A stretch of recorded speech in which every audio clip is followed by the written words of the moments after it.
All right, everybody. It is Tuesday night. It is 7 o'clock, and it is time for another episode of Conversations with Commodores. And we've got a real treat. We've got Bill McNutt, son of William Billy McNutt, who was a member of the 1943 last undefeated Vanderbilt football team. Bill, thank you for reaching out to me last week. And I'm so glad that you're on the show tonight. Welcome to Conversations with Commodores. Well, Bernard, thank you so much. And I was born in Nashville in Baptist Hospital, but it's been taken over, I think, by St. Thomas. So I don't know what I am now. But have long Nashville ties. My grandfather, Pritchett, built the Sam Davis Hotel back in the 1920s. And it was the nice hotel that people would come and stay when they went to the Grand Ole Opry. And my mother went to Harpeth Hall, and my father had gone to high school in Texas. And he tried to enroll in Vanderbilt in 1942. And Branscombe, who was the dean of students, said, "Look, this boy is too young, and he hasn't had any foreign language. They didn't teach foreign language at Corsicana High School." So he went down to Harding Road, and he did a prep year at Montgomery Bell Academy, and that's where he met Billy Chilton and Mr. Hamilton, who also played on that 1943 undefeated Vanderbilt football team. And how that came about, how the Vanderbilt football team came about that year, and how the Vanderbilt basketball team came about that year is a really, really interesting stuff, Bernard. Well, there's so many places for us to go with the story, but the little amount of history that I do know, I know that Coach Red Sanders had been our coach for several years, but he had to step away due to active military service, 43, 45. I think that time period, those 3 seasons. So Coach Early, or is it Ely? I forget which it is, stepped in, and it was his first year coaching as head coach in 1943. But talk a little bit about after your father did the courses that he needed to at MBA. How is it that he ended up playing football or and playing sports at Vanderbilt? In 1942, my father's part of a undefeated Mid-South football team at Montgomery Bell Academy. And I think he played for the legendary Coach Allen at Montgomery Bell. And so he and Billy Chilton and Mr. Bates, don't remember his first name, they were on campus. And Vanderbilt was not going to play sports in 1943, but FDR, President Roosevelt, had really, really wanted Major League Baseball to continue and play. And so that was the excuse that these boys had. So they went to see Chancellor, Carmichael was the chancellor at that time. And they said, "Hey, can't we play football and basketball?" And he said, "Yes." I don't think Vanderbilt played baseball in 42 and 43. And it's interesting because the longtime Vanderbilt athletic trainer, Smokey Stover, ended up coaching the basketball team in 43, 44. And just like the football team was undefeated, the basketball team went 12-3. Anyway, Carmichael acquiesced. He said, "Okay, we'll have football." And he found a guy to coach. And I think Dad said they called him Coach Allen, like Heck Allen. And I don't know where they found him, but he had been the head football coach at MTSU at some point before the war. And then after the war, Herc or Heck Allen then was the longtime Vanderbilt track coach. And he was track coach from like 1949 to 1971 when he passed away. So that's how I think the whole 1943 season came about, was just the boys going and asking the chancellor if they could do it. That's those. I love stories like that. I love to hear the history because not many programs around the country sported all the sports. When I say programs, universities and colleges, some of them made the decision that it was just not the right time, even though the president wanted and did have Major League Baseball to go forward. But certainly back then, of course, none of us were there to participate or be familiar. We just read about it and then hear stories like we're hearing tonight. That the times back then, they were just so different, obviously, than they are now, of course. But I just find it fascinating that your dad finds his way from NBA to campus and then ends up playing football. Now, had he played all through his youth different sports, or was football kind of his main forte, if you will? He played a little basketball, but he was captain of the football team at Corsicana High School, which is a small town between Dallas and Houston. And then, of course, he loved playing at Montgomery Bell Academy on that Mid-South championship team. And in fact, they wrote a history of Montgomery Bell Academy a few years ago.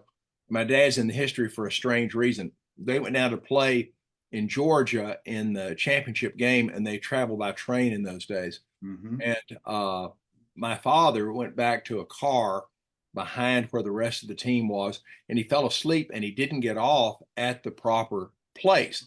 So he had to go one more station beyond, and the next train coming back north wasn't until the next morning. So he didn't have any money, didn't have any ID, and he went to sleep at the jail. And the jailer was sitting there reading a newspaper, and my dad was sitting in a chair. And the jailer said, "Now, where are you from, boy?" And he goes, "Well, I'm from Nashville." And he said, "Man," he said, "that football team, Montgomery Bell Academy, is coming up here to play Darlington tomorrow." And my dad was very sheepish. And he said, "Well, you know, sir, I'm the center and linebacker on that team." And the jailer said, "Come on, let's get you some sleep." So the jailer put him in a jail cell. And he was able to sleep, and the jailer got him up, and then he went back and he got on the train. He was able to go north and played every minute of the championship game between Darlington and Montgomery Bell, and Montgomery Bell won. So that's, you know, he loved football and loved being part of that undefeated team in 43. When Bobby Johnson had a team that went 5-0 and 6-0, I know some reporter from USA Today reached out to my dad and a couple other guys that were still living from the undefeated 43 team. Oh, that's some good stuff. Now, when your dad was at MBA and had to take the course to be qualified, I guess, was it automatically assumed he'd be admitted into Vanderbilt, or was there still not only an academic tryout per se, but also a sports tryout, being recruited, if you will? Well, my father is very proud of the fact that he had to take French 1 and French 2 simultaneously. He made a B in French 2 and a C in French 1. And but he had a deal with Vanderbilt that, you know, once he took the foreign language requirements and assuming he had reasonable grades, then he was admitted to the university. And it was so strange for these boys to play football because, you know, for example, they played Fort Campbell, Kentucky. Fort Campbell, Kentucky was loaded with college stars, but they beat Fort Campbell because those guys were in Army shape, which was a lot of marching, but they weren't in football shape, which is a lot of running. And Dad said that Dad started 2 games. I think he started against Fort Campbell in the first game and started against Carson Newman in the last game and played some in the others. And he said, man, they had an All-American guy across the nose from him. And the guy was really, really good. And he said, but in the middle of this, it was a hot day on Dudley Field. And the middle of the second quarter said that All-American looked over at him and he said, I'd give anything for a cold beer. And Dad knew they had him. They were out of gas in the middle of the second quarter. Oh, that's so good. And through the wonders of the internet, I found the newspaper write-ups on either all or all but one of those games, and I've posted them in our Facebook group. And those I read all of them, and they're just so good. The writing was just so different back then, and so much different, colorful language. The way they describe some of the players and things. So it's I'm sure that at times he must have shared stories with you guys, with the family, and maybe that's where some of these stories are coming from. but did you get a chance in the later years to meet his teammates? I met Billy Chilton and I met Mr. Bates, and because they had both been teammates of his Mhm. at both Montgomery Bell Academy on Harding Road and in Nashville. And every game except one, the first game, was played at Dudley Field. And my grandfather told me an interesting story about Dudley Field. It was opened in 1922. It seated 20,000 people, and it was the only stadium in the South that was just for football. Mhm. And I very much, and my grandfather went to that first opening game in 1922. But he told me a funny story. He said that Vanderbilt spent a lot of money and they built that stadium. It opened in 1922. But it wasn't until 1924 Mhm. that they had any restrooms. So typically, just men, not women, would go to the games. Yeah. And at halftime, they would just wander over into the woods, which are now the Right. McGugan Center. And that's where they would do their business, return for the second half. Well, that I know that 1922 when the stadium opened, Coach Yost in Mighty Michigan came down to christen the stadium. He was friends, I guess, with Coach McGugan at the time, and there's plenty of write-ups that we've posted in there about that famous 1922 game. And I think that you're dead on that it was the largest football dedicated only stadium in the South, and it was like the crown jewel for a while. Obviously, it's been long since surpassed, but we're certainly getting a big old facelift put on it right now. And as a side note, Bill, I hope you watched some of the Texas game this weekend. I was in the stadium Every minute.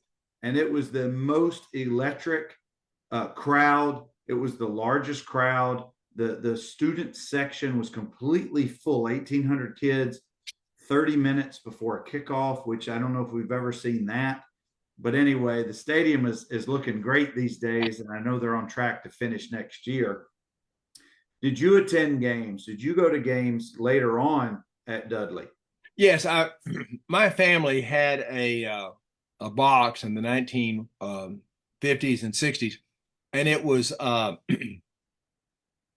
it was about 20 rows up on the 30-yard line, uh, towards, I guess it would be the north end of the stadium, towards closer to the SAE House and the Marriott Hotel. So Sure. I do have not many, but some youth memories of going to games and sitting in that particular place. Well, back if it was in the 50s and 60s, you may have seen Bill Wade play, who ended up being the #1 draft pick and played for the Bears for so many years. There was the Gator Bowl team of 1955. So there were some memorable years back then as well. Well, they were. And when the war was over, my dad came back, and he'd been an Army Sergeant World War II. Mm-hmm. And he went back out for the team. And, he said that, the allure of playing college football just wasn't what it was. Mm-hmm. Plus, the talent level was way up. But Dad's line coach was Tommy Prothrow. Mm-hmm. And Prothrow was Red Sanders' line coach. And then he went on to have a legendary career, head coach at UCLA, mm-hmm. and head coach at the Los Angeles Rams. And Dad and Coach Prothrow were always good friends. Mm-hmm. And it just shows you how football is a lifetime game. You go through people in a team setting, throughout a whole season, and you get close to people. Smokey Stover, the trainer turned basketball coach, mm-hmm. he was a dear friend of my dad's until he passed away. So, wonderful things. And of course, Mary Harmon Bryant, Bear Bryant's wife, told me they came to the 1982 Cotton Bowl. Mm-hmm. We were at a party, and Mary Harmon told me how much Vanderbilt meant to her husband, mm-hmm. because that was the first place, as you know, that Bear Bryant ever got to be a head football coach. And how did that happen? Did the head coach get sick or have appendicitis? How did Bear Bryant coach Vanderbilt one game? I don't know that. Mary Harmon said, and then he was always loyal to Vanderbilt, mm-hmm. and there were people that wanted to move Vanderbilt out of the Southeastern Conference, and he wouldn't stand for it because he was loyal to the fact that was the first place that Coach Bryant coached. Mm-hmm. And tell you another, my dad and Coach Bryant were friends. Mm-hmm. My father had a bakery in Corsicana, Texas, called the Collins Street Bakery, and Coach Bryant would send all of his assistant coaches and his friends the famous Collins Street Bakery cake at Christmas time. Mm-hmm. And we always had fun looking at his list. So he was a Chesterfield cigarette smoker, and so was my father. Mm-hmm. And my father read in the paper that Coach Bryant had quit smoking cigarettes. And so there at this party for the 1982 Cotton Bowl, Texas won that game 14-12. And my dad pulls out his Chesterfields, and he had that, Dunhill lighter. And he says, "Hey, Coach, do you care for a Chesterfield?" Well, now Coach Bryant's got his head on a swivel. Man, he's looking for Mary Harmon, looking for Mary. Oh, she's way on the other side of the room. Bill, I think I really would like to have a Chesterfield. And Dad lit that cigarette, and I mean, he just was like orgasmic. He was so happy. And my dad said, "Well, Coach, I thought you'd quit smoking." He said, "Well, Bill," he said, "I've cut way back for Mary Harmon, but I hadn't quit." He said, "But the Chesterfield Tobacco Company always sent me free cartons of smokes. And some GD newspaper reporter in Memphis put in the newspaper that I had quit smoking when I hadn't. And the Chesterfield people, they quit sending me cigarettes. I've got to buy my own smokes. I got to buy my own smokes." But Bear Bryant loved Vanderbilt because it's the only place, it was the first place he was ever a head coach. Well, I know that famously in 1969, when we beat Alabama with Watson Brown and Christy Houck and the likes, Coach Bryant came over to the team and had some kind words to the team. But he also said in the press that night or the next day that this was one of the darkest days in Alabama football history. Man, I love it. And of course, Fred Russell, the former Vanderbilt football player and Hall of Fame journalist, he had a wonderful friendship with my dad and had a wonderful friendship with Coach Bryant. And I remember Fred Russell said that Coach Bryant would come up and play golf for recruiting reasons and other reasons every spring in Nashville. And so they were playing the Bellmead Club, and in those days they had caddies, and they had a barefoot caddy that had long toes. And so they set up Bear Bryant, and they gave him the barefoot caddy with long toes, and that caddy had the ability to just walk over a ball, pick it up, keep walking with it, and put it down in the rough. And Bear, he said he was so mad by the ninth hole. He said, "I just can't get a break today. I hit these balls in the fairway. They're always in the rough." And so Fred Russell had to break down laughing and have the caddy come over and tell him that for 9 holes, he had been picking up his ball every time and moving it to the rough. Those are some awesome stories, guys. I've got Bill McNutt. His father, William Billy McNutt, was on the 1943 team. Bill, I noticed that your dad lettered that year, but it doesn't show that he played or lettered beyond that 1 year. Is that correct? It's just the 1 year that he played? Yes, he went into the Army, and he had a number of jobs in World War II, and he was a prison guard in Louisiana. He helped guard the Africa Corps, and at the end of the war, he was in Fort Dix, New Jersey, and he was a pay clerk, and he'd muster people out of the Army, and he always won the bar bets because he had to know the salary of everyone in World War II, from the buck private up to the 3 highest paid men, the 5-star generals, which of course were MacArthur, Eisenhower, and George Marshall. And he used to say, you talk about a good value. What did the American taxpayers pay the 3 5-star generals to win the war for us? $13,500 a year. Wow. But he came back and tried to play and became friends, as I mentioned earlier, with Tommy Prothero. But, he just said after the war, it just, football didn't have as much of a meaning. and they had a lot of talent. The talent was up. Oh, sure. Now, when he came back, what year did he return to campus, and was he able to finish out his degree, or did something else get his attention, like work or whatever it may have Yeah. been? Entered Vanderbilt in the fall of 43. Mm-hmm. And then he went into the Army after the 43 undefeated football season in 44. Then he got out of the Army in 46 and he graduated from Vanderbilt in 1949. Wow. And my mother, who he met on campus, graduated from Vanderbilt in 1952. Very good. And in fact, it was a very strange time to be on campus because you had these young people who had not been in the war. Mm-hmm. And of course, they were in the dorms with these veterans that had, done horrific things and seen horrific things. And I said, Dad, were you hard on those young men that were younger than you that had not participated in World War II? And he goes, oh, absolutely not. So we were very friendly to them. We called them cowards. And Dad was in the dorm, and man, those freshmen, those younger guys were making a lot of noise. And Dad was at the end of the hall at Vanderbilt in the dorm, and he had a roommate who was also a veteran.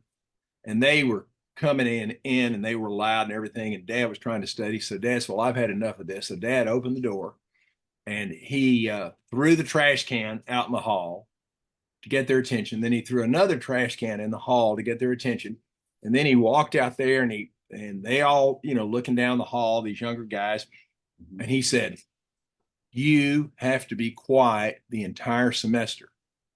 You don't understand. And then he reached in, he grabbed his roommate, he jerked him out in the hall, and he goes, this man is a decorated World War II veteran. He single-handedly killed more Japanese than all of you boys that live on this floor. And then Jimmy, his roommate, whispered to him, Billy, I serve stateside. He said, they don't know that. That's right. That's right. And the age difference had to have been 3, 4, 5 years at least. Oh, it was hard on those guys. I mean, really, because there's nothing they could do about the fact that they weren't old enough to serve. Mm-hmm. But anyway, Dad, he got met Mom on campus and graduated 49. She graduated in 52, my friend. Wow, that's so cool. Now, during I want to go back to the year that he played. And I know most of those guys played both ways or had multiple positions that they played, just because the rosters weren't that big, and the way the game was evolving, they still played a lot of guys on both lines or whatever it was. Was he naturally gifted for those positions, or did it just by default end up that he was playing, what was it, linebacker and center, or I forget exactly which? Yeah, he played inside linebacker and center. And of course, remember in the single wing, the center was a much more intricate part of the offense. I mean, it wasn't just like today where the quarterback is in one of two positions. He's either up under the center or he's in the shotgun. Those guys would shift and move. And so, if they were going to do something to the right, he had to be able to deliver the ball in the place where one of the tailbacks or halfbacks would be moving to. And nobody came off the field. I think he said that in the first game of the season, I think he said he never came off the field. And then in the last game of the season, I think against Tennessee Tech, he didn't come off the field. And I don't know if he started in those in the two middle games or not. There's only one player who's recognized right now as a two-way player, and that's Travis Hunter, the kid from Colorado, who's so very talented. And in the last 30, 40 years, you got your Deion Sanders and Bo Jackson, just a handful of very talented athletes. The game is so specialized now. Those generations in the past, like your dad's generations, would have probably just laughed because it was very much the norm. You were going to stay on that field 60 minutes or close to it, playing both ways. So it's interesting how the game has evolved and specialized over the decades. Like they say, Bernard, the days when your nose was your face mask. I was getting ready to ask you about just that. I don't know, I haven't seen or looked at pictures recently, but was that during the time period that this was still leather helmets, or had they started to convert over to something more shell-like uh, helmets? This was a leather helmet, and only if you had a face injury, broken nose, did you wear a clear plastic Mm-hmm. single bar face mask. Mm-hmm. So, Well, I don't know if maybe Vanderbilt archives may have it, but have you ever seen any game film from that season or from the 1940s? you've asked a good question, and I never have. And, everything was rationed. I think one of the reasons that they just played in a small area was, transportation was rationed. What is your reason to go off and Right. move 30 boys around, Mm-hmm. etc. So I think that's one of the reasons that all those games were, they all were played at Dudley Field, except the opening game against Tennessee Tech. I think it was played in Cookeville. Mm-hmm. And reading those articles, it looks like the crowds ranged from anywhere from 4 to 8 to 10 to maybe 12,000. I don't know if there were any that were 15 or 20,000 at Dudley, but and back then, I'm sure those were very large crowds given what was going on in the United States. But we were probably also needing the relief, the stress relief, just to get away for a couple of hours of what the reality of what was going on in life. Well, it's so true because you have Gold Star families, and you think about go all up and down West End Boulevard or all up and down Harding or any of those Hampton or any of those streets. Mm-hmm. And of course, the mothers would display, just like in Saving Private Ryan, Mm-hmm. they'd have a banner in the winter and they'd be blue stars. And, some mothers would have one blue star. She had one boy in service, two blue stars, three blue stars. Mm-hmm. And, God forbid, when you made the ultimate sacrifice and you lost a son or a daughter, a son in combat, of course, then the government gave you the banner with the gold star. And, it's just unbelievable the sacrifice that was made. And Tennessee is the volunteer state. And of course, in World War One, the Union train station in Nashville Mm-hmm. was like Hartfield Airport is today in Atlanta. Oh, sure. 3 million young men in World War One transferred through or came through the Nashville train station as they embarked wherever they were going to go to be trained. So, it's enormous sacrifice by all those generations. And I remember my dad telling me that, he finished Vanderbilt, didn't finish, but he had to leave Vanderbilt after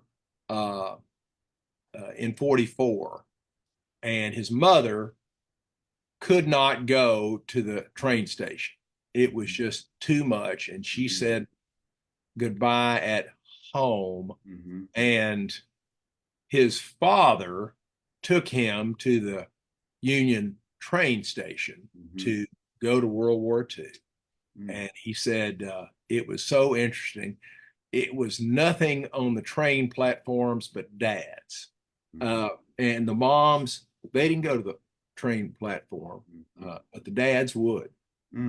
Gosh, what a time. What a time. Yeah. He said it was the hardest conversation he ever had with his dad. I would have no doubt. I certainly can't comprehend how those kind of conversations would have gone between parent and son going off to war.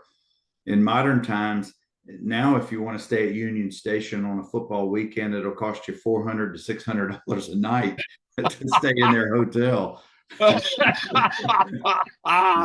Oh man. Guys, I've got Bill McNutt who is the son of William Billy McNutt, who was on the 1943 team. Bill's parents are both proud Vanderbilt grads. What was, if either of your parents ever shared with you guys, what was it that made them most proud about going to Vanderbilt or being a Vanderbilt grad or anything associated with the school? Well, Vanderbilt had, even in those days, such high academics. And, it was known as a sort of a brainiac gentleman's school. Mm-hmm. And they allowed female students much earlier. This was a world where Texas A&M was all military, Washington and Lee all military till the Mm-hmm. 1970s. Mm-hmm. So the fact that it was a co-ed school and, women were treated equally on campus and they could pursue degrees. So it was always an enlightened environment at Vanderbilt. Mm-hmm. And there was such a closer tie to Vanderbilt from the area high schools than we have now. And now I understand the new chancellor, he's tried successfully in getting more high school students from Middle Tennessee into Vanderbilt, and that's fantastic. But there were years when Hillsborough High School, maybe one person would go to Vanderbilt under the previous chancellor. But now the Middle Tennessee kids. But in those days, it was such a common thing, and you had kids from every high school that would go to Vanderbilt. So I think there was a much tighter bind between the Nashville community and Vanderbilt. No professional sports, right? Right. So it was a different world than it is today. People really felt tight to Vanderbilt, whether they were college educated or not. You have to remember in the 1940s, only 65% of young men ever graduated from high school. Mm-hmm. And a much, much, much smaller percent actually went on to college and then actually graduated from college as well. Bill, if you look at the current roster of Coach Lee's Team 4 is what they call it, his fourth season, there are on the roster just littered, if you will, of mid-state Tennessee student athletes on the roster, including a large handful from his alma mater, Montgomery Bell Academy. Well, it makes sense for this reason, because I live here in Highland Park University Park, and the same thing has benefited Tulane, benefited Vanderbilt, benefited SMU, and that is these large metropolitan areas create a lot of high school football players. And these kids go off and they play everywhere. But if they get a little homesick or it doesn't work out, they want to come back home to play. So, boy, SMU has benefited from that. Tulane has benefited from that. And clearly, based on what you just said, the Commodores have benefited on that coming home as well. And they have, and I know that now Coach Lee has embraced the transfer portal with the influence of NIL money. And there are so many wonderful athletes in the mid-state area that who don't go to school in the South. They're all over the country. And hopefully, hey, look at the quarterback at Texas A&M. Well, I wasn't going to mention him, but now that you did, he would be a wonderful fit next year under center. But we can talk about that later on. But you're so right. He has the skill set. For those of you, just as a side note, who are watching or want to know what's going on in the World Series, Freddie Freeman did it again. He hit another home run tonight, 6 straight games. I love me some Freddie. I hate that he's no longer a Brave, but I pull for Freddie. Anyway, Bill, we've got a little bit more time tonight, and I'm loving these stories. And I'm just going to throw it to you. If there are other favorite stories, or whether they have some half truths or full truths, some lore in them that maybe your dad or you had heard over the years that you'd like to share, we're all ears for it. Well, I'll share a Freddie Freeman story. Uh, Freddie's father-in-law is a guy by the name of Warren Golf, who's a dear friend of mine in Florida. He's British, so he doesn't really understand baseball. And he has two daughters that were sorority girls at Florida State. And of course, in the springtime, they'd go to Port St. Lucie, whatever. They wanted to meet the baseball boys. So she's over there, and this big, tall kid comes over and says, "Hey, I noticed you're not drinking." And she says, "Well, I promised my parents when I went off to college I would not drink in public places." And he said, "That's so interesting. When I went off to baseball, I made the same promise to my parents." So the two non-drinkers sat down in the bar, and she was Warren Goff's daughter, and he was Freddie Freeman. Of course, the end of that story is that I didn't, remember all of this, and I called him about 7, 8 years ago. I said, "Warren, I'm coming into Fort Lauderdale. Let's have dinner tomorrow night." Oh, no, you have to come down to the beach. My daughter's getting married. And Warren is a woodworker. So, like the movie Meet the Fockers, he'd made one of those arches. And luckily, his didn't catch fire and burn. Yeah. I said, "Look, I am not going to come to your daughter's wedding. I haven't seen her since she's 14, 15. Right. Caterer charge you $150 if I show up. So I'm not coming, but we'll go to breakfast on Sunday. You'll be exhausted." So we went to breakfast on Sunday. And again, I could only remember that he, baseball, etc. I said, "Hey, your other daughter's married a baseball player." "Yes, but he could only make it to AA and he's out of baseball." And I said, "But your current son-in-law, he's with the big team, isn't he?" "Yes, he is." And I said, "Man, that's fantastic. If he can just hang on that minimum salary for 2 or 3 years, well, your daughter will have financial security and your grandchildren will have financial security." He laughed at me like I was the dumbest guy, Middle Tennessee. And he said, "Well, I think she has financial security. Now my son-in-law is on a $135 million contract." And I will tell you this, he is worth every penny right now. Boy, that is good for him. Good for him. Yeah, I tell you, yeah. that doesn't get him to Cooperstown. Nothing will. Oh, I think even before this, he was on track. He's such a special player. Let's finish on a high note with your dad and the Vanderbilt experience. And did you ever get a chance to visit back in later years with either or both of your parents or family to see the changes on campus? And I'm not talking about now in 2024, because Lord knows there's changes on every square inch of that campus. But in the 70s, 80s, 90s, did y'all witness all of the changes that were going on during that time period? Well, I was blessed to play college football. I was not a highly recruited athlete, Bernard. I was offered a scholarship by Ole Miss and Vanderbilt in the Southeast Conference, and by Baylor and Southern Methodist in the Southwest Conference. And I ended up playing. I was recruited by Hayden Fry, played for Dave Smith, played for Ron Meyer, who went on to coach 2 NFL teams. And but then I came back. I love Vanderbilt. I came back and went to the Owen School.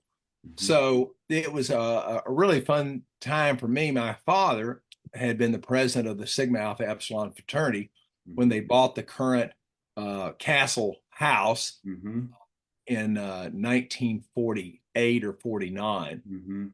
They went to Nashville's foremost banker at the time, who had been a member of Sigma Alpha Epsilon, Sam Fleming, and got him to float the note so they could buy the Bunting Mansion, where the SAEs are still there today.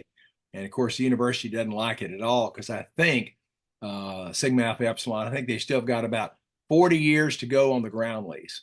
But my dad, just let me pause you for just a second, Bill. That may be the most expensive property on the campus right now. If you look at where it's situated, in between the Kensington, the garage, the Marriott, and behind the commercial, the bookstore, sitting right there. It does look out of place these days. I know it's across the street from all the other fraternities and sororities, but what a choice piece of property it sits on. Well, luckily, there's always a pro from Dallas or 2 on the board of trust. And all the pros were SAEs. And when I went to the Owen School, I had a fellowship through SAE. So I served as sort of chapter advisor for 2 years, and they gave me, a little stipend, and I had free food. And boy, we were so blessed because Mr. Perot Sr. would come around to the house, and he loved young men. And I'm telling you, he would tell stories. And it's a good thing that when he ran for president twice, that no one had a tape recorder on some of those stories.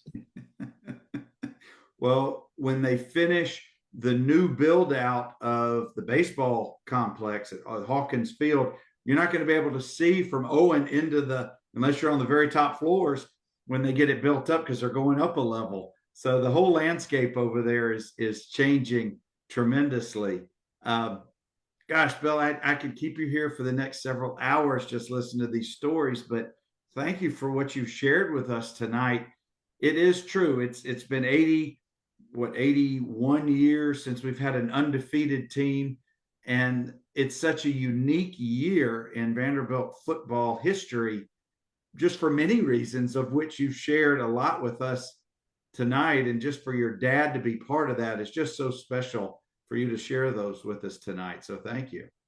Bernard, it's an honor to be here as a second generation Vanderbilt alum. And we've got two daughters that go to the Hockaday School, and maybe one of them will, matriculate to Vanderbilt. But hey, thank you for what you do and for loving the history of Vanderbilt athletics and the history of Vanderbilt football. You are one of a kind in your love for our university. And I can only leave you with anchor down. Anchor down, everybody. We got to take care of business this weekend against Auburn to get bowl eligible. I'll be back in 2 weeks. Not going to be here this next Tuesday. We'll see you in 2 weeks. Bill, hang around. Let me sign off, and I got some more stuff to share with you. Fantastic. Y'all have a good night.